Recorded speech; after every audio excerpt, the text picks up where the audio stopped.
Afin de vous faire partager les plaisirs de la conduite de la Golf R32, Arbour Volkswagen nous a gentiment prêté les clés de cette magnifique voiture. Et bien entendu, je leur ai promis d'être très prudent sur la route. Hey, merci beaucoup les gars! Es-tu sûr de ton coup, François? C'est Bertrand Godin. Sur la route, il est toujours prudent, voyons donc. Ben oui, je m'inquiète pour rien, au fond.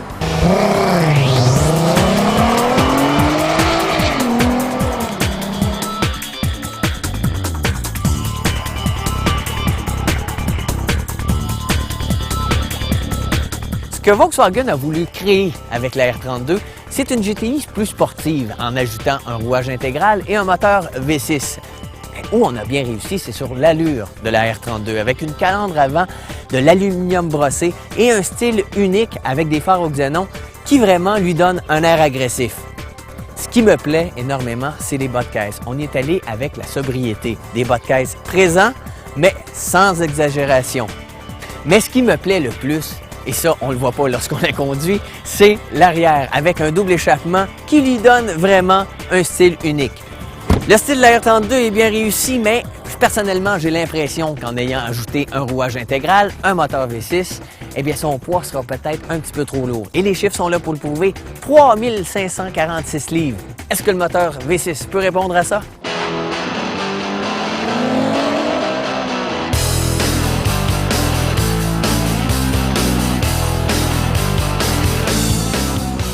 Ce que je recherche dans le style d'une voiture sportive, c'est d'avoir un moteur coupleux et efficace, des suspensions et un châssis assez rigide et surtout des freins qui sont capables d'endurer. Tout à l'heure, j'ai dit que bon, j'étais pour être prudent sur la route, mais là, on n'est plus sur la route, on est sur une piste.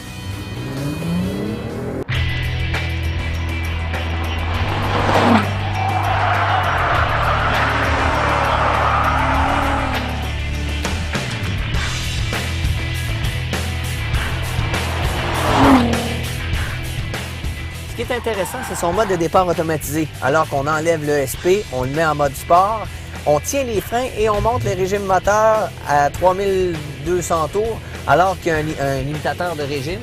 Et on lâche le tout dans 3, 2, 1 et c'est parti!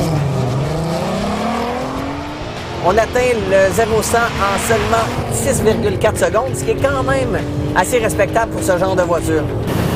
En bout de ligne droite, c'est presque 170 km/h qu'on atteint. Et la précision du freinage est quand même assez bien. Oh, on sent que le poids, ce que je pensais se confirme, c'est-à-dire que le poids affecte énormément l'entrée du virage. Trop de poids sur l'avant, la voiture a tendance à s'ouvrir en entrée et ça, c'est un peu néfaste. Par contre, le système intégral embarque au bon moment dès qu'on sent le patinage des roues.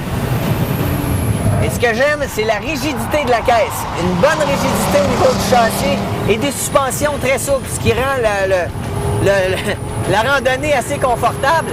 Et ce que j'aime, c'est la douceur de la transmission DSG qui vraiment répond avec souplesse.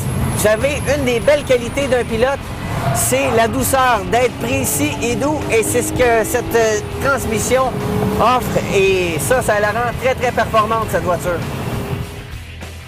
Dans son ensemble, je trouve que la R32 offre de belles performances en tenue de route, même si son moteur V6 est placé en porte-à-faux et handicape un peu la voiture en entrée de virage. Mais pour ceux qui aiment les courses d'accélération, la R32 vous permettra vraiment de vous amuser.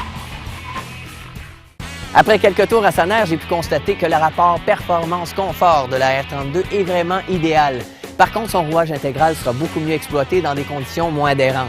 Mais attention, pour ceux qui feront l'achat d'une R32, soyez certains que cette voiture peut vous faire perdre votre permis en moins de 6,4 secondes, soit son 0-100 km/h. Et comme j'ai dit aux gens de chez Arbour, si on veut la pousser, c'est pas sur la route, mais bel et bien sur un circuit. Pas aller.